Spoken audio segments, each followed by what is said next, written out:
వాగర్థావివ సంపృక్తౌ వాగర్థ ప్రతిపత్తయే జగతః పితరౌ వందే పార్వతీ పరమేశ్వరౌ.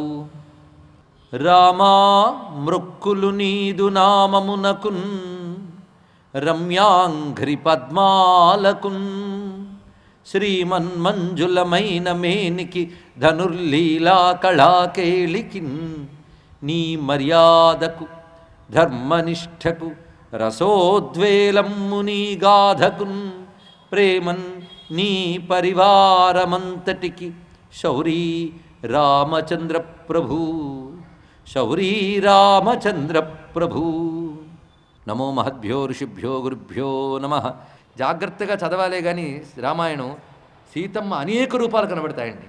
అయితే సీతమ్మపై భక్తి ఉండి పరిశీలిస్తే అవన్నీ గోచరిస్తాయి. సీతమ్మ మహాశక్తి అని ఒక చిన్న దృష్టి ఏర్పడితే ఆ తల్లే తన దివ్య రూపాలన్నీ దర్శింపజేస్తుంది. అలా దర్శించిన రూపాలే ఇక్కడ చెప్పడం జరుగుతోంది.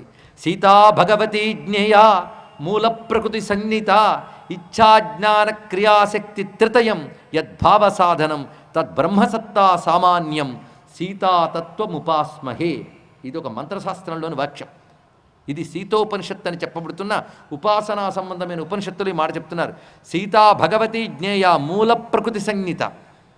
ఆయన పరమేశ్వరుడు, రాముడు పరమేశ్వరుడు, సృష్టిస్థితిలయ కారకుడైన బ్రహ్మ విష్ణు శివాత్మకమైన పరమాత్మతుడు. పరమాత్మ యొక్క ఇచ్ఛాజ్ఞాన క్రియాత్మకమైన శక్తి ఆవిడ. అందుకే ఇచ్ఛాజ్ఞాన క్రియాశక్తి త్రితయం యద్భావ సాధనం. ఆ మూడింటితో కూడిన ఒక శక్తి ఆవిడ. ఇచ్ఛాజ్ఞాన క్రియలతో కూడిన శక్తి. ఆ శక్తితోనే భగవంతుడు సృష్టినంతా నిర్వహిస్తున్నాడు. ఆ శక్తే సీతా భగవతి జ్ఞేయ మూల ప్రకృతి సంహిత. అలాంటి సీతాతత్వం ఉపాస్మహే, సీతాతత్వాన్ని ఉపాసిస్తున్నానని ఈ వాల్మీకి రామాయణంలో చెప్పిన సీతాతత్వ రహస్యాన్ని పట్టుకుని వ్యాసభగవానుడు అధ్యాత్మ రామాయణంలో సీతమ్మ వైభవాన్ని చాలా విశేషంగా వేదాంతపరంగా అన్వయించి చూపిస్తాడు. అటువంటి సీతమ్మ మాటలన్నీ కూడాను ధ్వనిప్రాయంగా కనబడుతున్నాయి. నీకు అడవులకు వెళ్తే నువ్వు వెళ్ళేదే రక్షించడానికి, ఇంకేమయ్యే భయం? అలాంటి నీ దగ్గరున్నప్పుడు నాకు ఇంక దేని వల్ల భయం ఉంటుంది? ఏది చెప్పినా నాపగలవు. నన్ను భయపెట్టలేదే అక్కడ ఉండదు. ఎందుకంటే నీ దగ్గర ఉంటాను కదా, నాకు భయం ఏముంది? రాముడి రక్ష ఎవరికి ఉంటుందో వారికి భయం ఉండదు. కానీ నీ రక్ష నాకుంది కనుక నాకు భయం లేదు. అంతేకాదు, ఒకప్పుడు మా ఇంటికి ఒక భిక్షుకు వచ్చింది. ఆమె కూడా ఏం చెప్పిందంటే మా అమ్మతో, నీ కూతురికి తప్పకుండా వనవాసం ఉంటుంది అని చెప్పింది. అప్పటి నుంచి నాకు వనవాసాలంటే ఉత్సాహం. నీకు గుర్తుందో లేదో, పెళ్ళైన కొత్తల్లో నేను నీతో అన్నాను, నువ్వు అడిగో ఏదైనా ముచ్చటుంటే చెప్పు తీరుస్తానని. నాకు గంగా తీరంలో ఉన్న వనాల్లో తిరగాలనుంది అని చెప్పాను. నువ్వు రాజకార్యాల్లో పడి పట్టించుకోలేదు. ఇప్పుడు ఆ ముచ్చట తీరుతోంది అన్నది. ఇక్కడ ఎంత చక్కగా మాట్లాడుతుందో సీతమ్మ. శృతిర్హి శ్రూయతే పుణ్య బ్రాహ్మణానాం యశస్వనాం ఇహలోకే చపిత్రభి యాస్త్రీయస్య మహామతే. అంతేకాదు, నేను శాస్త్ర ప్రమాణాల ద్వారా తెలుసుకున్నది ఏమిటి అంటే, ధర్మబద్ధంగా తాను వివాహమాడిన పతిని అంటిపెట్టుకున్నట్లయితే ఆమె ఎటువంటి సద్గతినైనా పొందుతుంది. సమాం సుఖదుఃఖయోహో, అత్యద్భుతమైన మాట అన్నది. భర్తతో సుఖదుఖాల్లో సమముగా పాల్గొనగలిగిన భార్యకి ఇంకా సద్గతుల గురించి ఆలోచన అవసరం లేదు. ఆమెకు తప్పకుండా సద్గతి లభిస్తుంది. భర్త సుఖదుఖాల్లో సమంగా పాలు పంచుకుంటూ, ఆయన దుఃఖవేళల్లో ఆయన ఓదార్చుతూ మానసిక బలం ఇస్తూ అనుసరించగలిగేటువంటి ఆమెకు తప్పకుండా సద్గతి ఉంటుంది. ఇవన్నీ నేను విన్నది. ఇంకొక మాట నీకు చెప్తున్నాను ఏంటంటే, అడవుల్లో తిరుగుతున్నప్పుడు పొరపాటును కూడా మా అమ్మ గురించి కానీ నాన్న గురించి కానీ నా పుట్టింటి గురించి కానీ నీ దగ్గర ఎత్తను అన్నది. ఎందుకంటే మధ్యలో అక్కడికి వెళ్ళిపోయి తర్వాత ఎన్ని కష్టాలో, ఇదే కానీ మా అమ్మ దగ్గర ఉండుంటేనా అసలు కింద కాలు పెట్టనిస్తుందా? మా నాన్న అయితే ఈ సమయంలో ఎలా చూసేవాడు, మా పుట్టింట్లో ఎలా ఉండేదంటే ఇలాంటి ఏకరువులు పెట్టను, నీ మనస్సు ఏమాత్రం నొప్పించను. ఆ సమయంలో అలా అంటే నువ్వు ఎలా నొచ్చుకుంటావో నాకు తెలుసు. అందుకే నా మాతుహు నా పితుహు తత్ర స్మరిష్యామి నవేస్మర. మా అమ్మని నాన్నని మా పుట్టింటిని తలంచను. నీకు అడుగడుగున నీతో పాటు నేను భుజిస్తానే తప్ప నాకు ఇది అమర్చుని ఏది చెప్పను సుమ. ఒక్క మాట, నీకు ప్రతికూలముగా ప్రవర్తించను. అందుకే గచ్చ రామ మయా సహా, నాతో పాటు వెళ్ళు, ఇది చెప్పింది. ఇంకా అంతేగాని నీకు వనవాసం కాదు, రాజ్యం పాలించివే మాటలు లేవు. అప్పుడు అంటూ ఏడవడం మొదలుపెట్టింది అక్కడ. పైగా నువ్వేమంటున్నావు, నేను ఎలా తీసుకెళ్తాను అక్కడ కష్టము అంటే, మా నాన్న ఏమి ఆడదానికి ఇచ్చి పెళ్లి చేశాడా ఏమిటి నన్ను అన్నది. ఆడదానికి ఇచ్చి పెళ్లి చేశాడా అంటే రక్షించలేను అని ఎవరు అనాలి? ఉత్తమమైన పురుషుడు ఆ మాట అన్నాడు. తన భార్యను తాను రక్షించుకోగలగాలి. నువ్వు ఈ మాట్లాడుతున్నా అంటే స్త్రియం జామాతరం ప్రాప్య, మా నాన్నగారికి ఒక స్త్రీమూర్తి అల్లుడుగా దొరికాడా? వెంటనే రాముడు ఆమె దుఃఖాన్ని అర్థం చేసుకున్నాడు. ఈ మాటలు ఇంత మితిమించి మాట్లాడడం అంటే మీరు ఆడవారా మగవారా అని మాట్లాడింది కదా, అలా మాట్లాడచ్చా అండి పతివ్రత అంటే? గొప్ప మాట అంటాడు వాల్మీకి, ప్రణయాదేవ సంక్రుద్ధ, ప్రేమ చేత కలిగిన కోపమది అన్నారు ఇక్కడ. అంటే ద్వేషము అసహనము ఇలాంటి వాడు తెలిసిన కోపాలు మనకు తెలుసు, కానీ ప్రణయాదేవ సంక్రుద్ధ, ప్రేమ చేత కలిగిన కోపంతో ఇలా మాట్లాడినంత మాత్రాన పాతివ్రత్యానికి ఏమీ దెబ్బేం లేదు ఇక్కడ. అంత చక్కగా మాట్లాడింది ఆ తల్లి. మాట్లాడి ఏడవడం మొదలుపెట్టింది. వెంటనే రాముడు దగ్గరికి తీసుకుని, నహి దేవి తవ దుఃఖేన స్వర్గమప్యభిరోచయే, అలా బాధపడకు, నువ్వు బాధపడితే నాకు స్వర్గం కూడా ఆనందం కలిగించదు సుమా. అసలు నీకేదో ఏమవుతుందో నిన్ను రక్షించుకోవడం ఎలాగో అనే సందేహం నాకు లేనే లేదు, గుర్తుపెట్టుకో. అలాంటి భయం నాకు లేనే లేదు. నాకు భయం లేదు, నా దగ్గరున్న వాళ్ళకి భయం అక్కర్లేదు అన్నాడు. ఈ రాముడు సీతమ్మతో చెప్పిన మాటే కాదు, మనందరికీ చెప్తున్నటువంటి మాట. నహిమేస్తి భయం కించిత్ స్వయంభోరివ సర్వత, గొప్ప మాట అన్నాడు. స్వయంభువైన వాడికి ప్రపంచంలో దేని నుండి ఎలా భయం ఉండదో నాకు కూడా దేని నుండి భయం లేదు సుమా. ఇక్కడ రాముడు బయటపడిపోయాడండి. వాళ్ళ ఆవిడతో మాట్లాడినప్పుడైనా బయటపడాలి, మరేం చేస్తారు? వాళ్ళిద్దరికీ తెలుసు.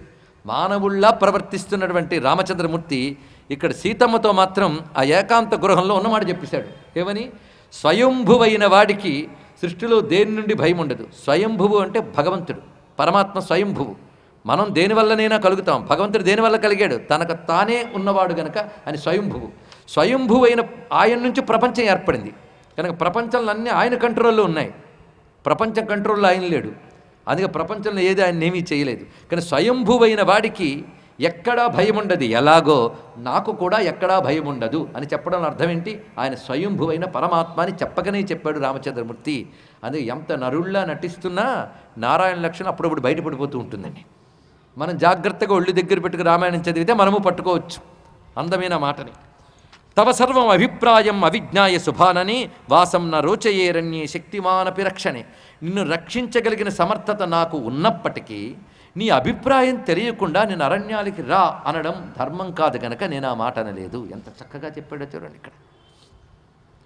ఏషధర్మస్తు శుశ్రోణి, పైగా ఒక ఉత్తమమైన పతివ్రత ఎలా మాట్లాడేవో అలా మాట్లాడావు. నీ మాటలు నాకు చాలా సంతోషం కలిగించాయి.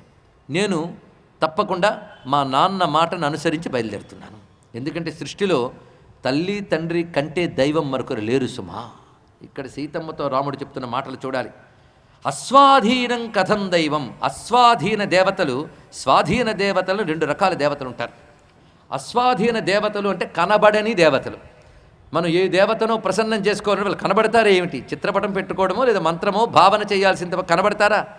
వాళ్ళని కనబడిన వాళ్ళని ప్రసన్నం చేసుకోవడం కష్టం, వాళ్ళ అనుగ్రహం పొందడం కష్టం. స్వాధీన దేవతలను కొందరున్నారు, అంటే కనబడే దేవతలు. కనబడే దేవతలు ముగ్గురు సుమా. ఈ ముగ్గురు కనబడే దేవుళ్ళు. వాళ్ళ ముగ్గురిని విడిచిపెట్టి ఇంకెవరో దేవుడు అనుకుని వెళ్ళేవాడిని ఏ దేవుడు కాపాడడు. వాళ్ళు ముగ్గురు ఎవరంటే మాతరం, పితరం, గురుం. తల్లి, తండ్రి, గురువు. వీరు ముగ్గురు కనబడే దేవుళ్ళు, స్వాధీన దేవుళ్ళు. ఇది కేవలం తల్లిదండ్రుల మాట వినము, తల్లిదండ్రులను ప్రేమించమని చెప్పడమే కాదండి. దీని వెనకాల ఒక అద్భుతమైన రహస్యం ఉంది. తెలుసుకోగలిగితే చాలా సంతోషం. తల్లిదండ్రులపై భక్తి కలిగి వాళ్ళని దైవంగా భావించినట్లయితే మన జాతకాల్లో మార్పులు వస్తాయి, ఇందులో సందేహం లేదు. గుజరాత్లో ఒక సంఘటన జరిగింది. ఒక పెద్ద జ్యోతిష్ శాస్త్రవేత్త ఉన్నాడు. ఆయన దగ్గర ఒక పెద్ద వ్యాపారవేత్త వెళ్ళి, నేను చాలా కష్టాల్లో ఉన్నాను, నా మీద తప్పుడు కేసులు బనాయించారు, నా సొమ్మంతా కూడాను, నా ఆస్తి పాస్తి కంపెనీలు అన్నీ పోతూ ఉన్నాయి, ఏం చెయ్యాలంటే జాతకం చూశాడు ఆయన. భయంకరంగా ఉందయ్యా నీ గ్రహదోషాలు, ముందు మీ అమ్మగారు ఎక్కడున్నారో చెప్పు అన్నారు. మా అమ్మగారు ప్రస్తుతం ఢిల్లీలో మరొక తమ్ముడి దగ్గర ఉన్నారండి అని. వెంటనే నువ్వు ఫ్లైట్ వేసుకుని ఢిల్లీ వెళ్ళి మీ అమ్మగారు కాళ్ళు కడిగా నీళ్లు జల్లుకో. చెప్పిన వెంటనే అతను వెళ్ళి వాళ్ళ అమ్మ కాళ్ళు కడిగి నీళ్లు జల్లుకున్నాడు. తిరిగి వచ్చేటప్పటికల్లా ఆశ్చర్యంగా అతని మీద చేసిన ఆరోపణలన్నీ కేవలం అపోహలు మాత్రమే రుజువయ్యి అతను శుద్ధంగా బయటపడ్డాడు. అతని సంపద అంతా కాపాడబడింది. తెలుసుకోండి, ఇక్కడ తల్లిదండ్రులపై ఉన్న భక్తి అంత గొప్పది. అందుకే తల్లిదండ్రుల్ని సేవించడం అనేది చాలా గొప్ప విషయం. తల్లి, తండ్రి, గురువు వీళ్ళ సేవ కేవలం ఒక శుశ్రూష కాదు, అది మన జీవితాలను మార్చగలదు. చేసినప్పుడు కష్టం అనిపిస్తుంది, కానీ నువ్వు ఎన్నో కష్టాలు పడకుండా చిన్న కష్టం దాటిస్తుంది. అది తెలుసుకోవాలి ఇక్కడ. అంత గొప్పది. అందుకే రాముడు చెప్తున్న ఈ మాట వేదధర్మం. మాతృదేవో భవ, పితృదేవో భవ, ఆచార్య దేవో భవ. ఈ 3 మాటలు వేద సంస్కృతి, వేదధర్మమే రాముడు చెప్తున్నాడు ఇది. అందుకే రామాయణం చదివితే వేరే వేదాలక్కర్లేదని చెప్పుకున్నది అందుకే. మాతరం పితరం గురుం స్వాధీనం, వీళ్ళని స్వాధీన దేవతలు అంటారు. అసలు ఈ త్రయం వీళ్ళే వేదత్రయం, వీళ్ళే దేవతాత్రయం. దేవతాత్రయం అంటే బ్రహ్మ విష్ణు రుద్రులు, అదేవిధంగా ఋగ్యజు సామములు, 3 లోకములు అన్నీ ముగ్గురులోనే ఉన్నాయి సుమా. యత్రయం తత్రయో లోకా పవిత్రం తత్సమం భువి. వీళ్ళు ముగ్గురు 3 లోకముల్లో వీళ్ళ కంటే గొప్ప పవిత్రమైన వస్తువు మరొకటి లేదు సుమా. న సత్యం దానమానౌ వా న యజ్ఞాశ్చాప్త దక్షిణా తథా బలకరా సీతే యథా సేవా పితుర్హిత. వీరి ముగ్గురిని సేవించడం దానములు యజ్ఞములు యాత్రలు చేసినంత గొప్ప ఫలితం. దేవ గంధర్వ గోలోక బ్రహ్మలోకములు ఈ ముగ్గురిని సేవించిన వారి కోసం ఎదురు చూస్తుంటాయని చెప్పారు. అంటే ఈ ముగ్గురిని భక్తితో సేవించే వారికి కలగబోయే మంచి లోకములు ఏమిటంటే దేవ గంధర్వ గోలోకాన్ బ్రహ్మలోకాన్ తదాపరాన్ ప్రాప్నువంతి మహాత్మానో మాతాపితృపరాయణ. తల్లిదండ్రులపై భక్తి కలిగిన వారికి లభించబోయే లోకాలు కూడా ఇక్కడ చెప్పారు. ఇంత గొప్పది మాతాపితృభక్తి సుమ. సమాం పితా యథా శాస్తి. అలాంటి తండ్రి సత్యధర్మంలో నిలబడడం కోసం ఏ మాటను కట్టుబడి ఉన్నాడో ఆ మాటను నిలబెట్టడానికే నేను బయలుదేరుతున్నాను, నువ్వు కూడా రా, అసలు నువ్వు అరణ్యవాసం కోసమే పుట్టేవేమో అన్నాడు. ఎంత ఆశ్చర్యకరమైన మాట. సాహి సృష్ట అనవజ్జాంగి వనాయ మదిరేక్షని. అరణ్యవాసం కోసమే నువ్వు పుట్టావు. అనుగచ్చ స్వమాం భీరు. ఓ పిచ్చిదానా. ఆ భీరు అంటే పిచ్చిదానా. ప్రేమ ఉన్నప్పుడు ఓదార్చే తీరులో ఈ మాట వస్తుంది. భీరు, ఓ పిరికిదానా, ఓ పిచ్చిదానా, అనుగచ్చ స్వమాం, నాతో పాటు రా, సహధర్మచరీ భవ. చూసారా, మాటకి మాట అప్పచెప్పడం. సీతారామ కళ్యాణంలో జనక మహారాజు ఏమన్నాడు? సహధర్మచరీ తవ. ఆ మాట యథాతథంగా ఇక్కడ అంటున్నాడు రామచంద్రమూర్తి. సహధర్మచరీ భవ అంటే ధర్మమునందు నాకు తోడుగా ఉండాలని మీ నాన్న కన్యాదానం చేసి చెప్పాడు. ఇప్పుడు నా ధర్మమునందు నాకు తోడుగా ఉండు. ఆ మాట ఎంత విశేషమైన అర్థమో చూడండి. సహధర్మచరీవ, నువ్వు అరణ్యవాసం కోసమే వచ్చావు అనే మాటలు కూడా రహస్యం ఉంది. నేను అవతార కార్యం చేయడం కోసం అరణ్యవాసానికి వెళ్తున్నాను. అక్కడికి వచ్చి నా చేత చేయించడం కోసమే నువ్వు పుట్టావు. అందుకే అరణ్యవాసం నీకు సహజం. ఆ మాటలో అంత విశేషం ఉన్నది. సహధర్మచర్య అనే మాటలో కూడా విశేషం ఉన్నది. నా ధర్మములో తోడుగా ఉండు. ఆయన ధర్మం ఏమిటి? లోకరక్షణ. ఆ లోకరక్షణ నేను చేయబోతున్నాను. లోకరక్షణ నువ్వు నాకు తోడుగా ఉండు. ఇది కనుక సీతారాములు కలిసే లోకాన్ని రక్షిస్తున్నారు కనుక ఆ సీతారాములు జగన్మాతాపితరులు ఆదిలక్ష్మీనారాయణులు. వారు ఈ ప్రపంచాన్ని కాపాడుగాక, సనాతన ధర్మాన్ని కాపాడుగాక, భారతదేశాన్ని కాపాడుగాక అని ప్రార్థన చేసుకుందాం. సీతారామ రక్ష, శ్రీరామ రక్ష, సర్వజగద్రక్ష. శ్రీరామ రక్ష అంటే అందులో శ్రీమా సీతమ్మ మర్చిపోవద్దు ఇక్కడ. అందుకే శ్రీరామ రక్ష, సర్వజగద్రక్ష. సర్వదా సదృశం సీతే మమ స్వస్య కులస్య చ. నాకు తగిన దానవు, మీ పుట్టింటికి వన్నె తెచ్చిన దానవు నువ్వు. పద ఇంకా. నువ్వు లేనప్పుడు నాకు స్వర్గం కూడా రుచించదు సుమా. చక్కటి మాట చెప్పాడు. నువ్వే కాదు, నేను కూడా. నేను లేనప్పుడు స్వర్గం రుచించదు నువ్వెంతన్నావో, నువ్వు లేనప్పుడు స్వర్గం రుచించదు కూడా. దీన్ని బట్టి సీతారాముల ప్రేమ పరస్పరము. ఇది తెలుసుకోవాలి ఇక్కడ. అందుకని సీతమ్మ పతివ్రతగా ఉంటే రాముడు ఆగ్రహంగా ఉన్నాడని కాదు, ఇద్దరు ప్రేమ అటువంటిదే. రాముడు సీతమ్మతో మాట్లాడిన తీరు పరిశీలించండి. భర్త భార్యతో ఎలా మాట్లాడాలో తెలుస్తుంది. అంతేగాని నేను చెప్తాను, నోరు మూసు కూర్చో, నేనేం చెప్తే చెయ్యు అనేటువంటి మాటలు ఈ మధ్యకాలంలో దాపురించిన దౌర్భాగ్యాలే. కానీ మన సనాతన ధర్మంలో భార్యని గౌరవించి మృదువుగా ప్రియంగా మాట్లాడడం భర్త యొక్క సంస్కారంగా చెప్పారు. ఇది తెలుసుకోవాలి ఇక్కడ. అందుకని భార్యను అణచివేయడం, అవమానించడం ఇలాంటివి మాత్రం మహాత్ముల కథల్లో కనబడవు. భర్త పట్ల భార్య బాధ్యతలు ఎన్ని చెప్పారో భార్య పట్ల భర్త బాధ్యతలు అన్నీ చెప్పారు. అన్ని ధర్మాలు సంపూర్ణంగా నిర్వహించిన మా రామచంద్రమూర్తికి నమస్కారం చేసుకుంటూ, తతప్రహృష్టా పతి ప్రతిపూర్ణ మానస యశస్విని భర్తురవేక్ష భాషితాం. ఎప్పుడైతే రామచంద్రమూర్తి మాటలు నువ్వు రా అన్నాడో వెంటనే ఆనంద పరవశురాలైంది. అప్పుడు రాముడు చెప్తున్నాడు, మన అరణ్యవాసానికి వెళ్ళేటప్పుడు మన దగ్గరున్న సంపదలన్నీ దానాలు చేసి వెళ్ళాలి. కనుక దానం చేసి వెళ్ళాలి. నేను దానం చేస్తూ ఉన్నాను అంటే సంతోషించింది ఆవిడ. ఇది తెలుసుకోవాలి. అదే తిరిగిన వచ్చినప్పుడు పనికొస్తే వెన లాకర్లో పెట్టించు అని కాకుండా తనదైనవన్నీ దానం చేసి పెడుతున్నాడు. త్యాగం. దానం చేసి బయలుదేరుతున్నాడు. ఇలాగ సీతమ్మని ఓదార్చి బయటికి వచ్చాడు. బయట నిలబడి ఉన్నాడు. ఒకవైపు పార, గుణపము, గంప అన్ని పట్టుకుని నిలబడి ఉన్నాడు లక్ష్మణస్వామి. ఇదే నీ వేషం ఏంటిదన్నాడు. నువ్వు అడవికి వెళ్ళాలని నిర్ణయించుకున్నట్లయితే నేను నీతో వస్తాను. అహం త్వాం అనుగమిష్యామి వనమగ్రే ధనుర్ధర. నేను నీ ముందే నడుస్తాను సుమా. ఎందుకంటే నువ్వు లేనప్పుడు నేను అయోధ్యలో ఉండలేను. లక్ష్మణస్వామిని అర్థం చేసుకోవాలండి. లక్ష్మణస్వామి ఉపాసనా ధర్మానికి ప్రతీక. ఉపాసన ఎలా చేయాలని లక్ష్మణుని చూసి నేర్చుకోవాలి. రామోపాసకుల్లో మొదటివాడు లక్ష్మణస్వామి. ఉపాసకుడు అంటే భక్తుడు. భక్తుడి మనస్సు ఎలా ఉండాలనేది లక్ష్మణస్వామిని చూసి నేర్చుకోవాలి. నదేవలోకాక్రమణం నా అమరత్వమహం వృణి ఐశ్వర్యం వాపి లోకానాం కామయేన త్వయా విన. రామా, నాకు దేవలోక సుఖాలు అక్కర్లేదు, దివ్యత్వము అక్కర్లేదు, ఇహలోకంలో సమస్త ఐశ్వర్యాలు నాకు ఇచ్చినా నాకు అక్కర్లేదు, నాకు నువ్వు తప్ప మరొకటి అక్కర్లేదు రామా. అదండి లక్ష్మణస్వామి అనన్య భక్తి అంటే అది. నువ్వు తప్ప నాకు మరొకటి అక్కర్లేదు. కామయేన త్వయా విన, నిన్ను తప్ప మరొకటి కోరుకోను అని ఎవడైతే అంటాడో వాడిని విడిచిపెడతాడండి రాముడు, తనతో పాటు తీసుకువెడతాడు. సరే అన్నాడు రామచంద్రమూర్తి. ఇప్పుడు వీళ్ళందరూ కలిసి దానములు మొదలైనవి చేసి ఎక్కడైతే దశరథుడు కైకేయి సమేతుడై ఉన్నాడో అక్కడికి చేరుకున్నాడు. అప్పుడు మొత్తం సభ తీర్చబడి ఉన్నది. ఎందరో మహాత్ములు వచ్చి కూర్చున్నారు. సభాభవనంలో కైకేయి మొదలైన వారందరూ ఉన్నారు. అలాగే రాణులు వచ్చి ఉన్నారు. ఇక మిగిలినటువంటి మంత్రులు, పురోహితులు, సామంతులు వాళ్ళందరూ ఉన్నారు. అక్కడకు రామచంద్రమూర్తి సీతాలక్ష్మణ సమేతుడై చేరుకున్నాడు. అక్కడికి చేరుకుని నమస్కారం చేసి దశరథునితో ఇంక నేను వనానికి బయలుదేరుతున్నాను అని అన్న వెంటనే రామాన్ ఒక్కసారి ఏడ్చాడు దశరథుడు. అంతేకాదు, నువ్వు నన్ను మాత్రమే వెళ్ళమన్నావు కానీ ఈ సీత నన్ను వదలను వస్తానంటోంది. లక్ష్మణుడు అదే వరస కనుక వాళ్ళిద్దరూ నువ్వు అనుమతిస్తే వస్తారు. చూడండి ఎంత వినయంగా మాట్లాడుతున్నాడు. నువ్వు అనుమతిస్తే అంటే తన భార్య అయినా ఆయన కోడలు, అందుకు ఆయన అనుమతి లేనిది తీసుకువెళ్ళరాదు, అది చెప్పడం ఇక్కడ. నువ్వు అనుమతించు అని చెప్పగానే అప్పుడు దశరథుడు మాట్లాడుతున్నాడు. నిజంగా రాముడితో దశరథుడు ఎదురు మాట్లాడేంటి ఈ మాట ఆడాడు. అహం రాఘవ కైకేయ్యా వరదానేన మోహిత అయోధ్యాయాం త్వమే వాజ్య భవ రాజా నిగృహ్యమాం. నేను కైకేయికి ఇచ్చిన మాటతో ఏమీ పాలుపోని పరిస్థితుల్లో ఉన్నాను నేను. నువ్వు నన్ను నిగ్రహించి నన్ను అణచివేసి అయోధ్యను ఏలుకో అన్నాడు. చూడండి ఎంత గొప్ప మాట. అంతేగాని నువ్వు అడవికి వెళ్ళకు ఏలుకో అనలేదు. నన్ను నిగ్రహించి అంటే నన్ను తొలగించి నన్ను అణచి నువ్వు రాజ్యం ఏలుకో అన్నాడు ఇక్కడ. అని ఎప్పుడైతే అన్నాడో వెంటనే నమస్కారం చేసి అంత మాట అనదు. నీకు అసత్య దోషం అంటడం అనేది నేను చూడలేను తండ్రి, అందుకు నేను వెళతాను. నీ పాదాలకి నమస్కారం చేసి బయలుదేరుతున్నాను. నా తండ్రికి మిథ్యాప్రతిజ్ఞుడు అనే పేరు రాకూడదు, అంటే ప్రతిజ్ఞ తప్పేడనే పేరు రాకూడదు. నచేత దాశ్చర్యతమం యస్త్వం జ్యేష్ఠసుతో మమ.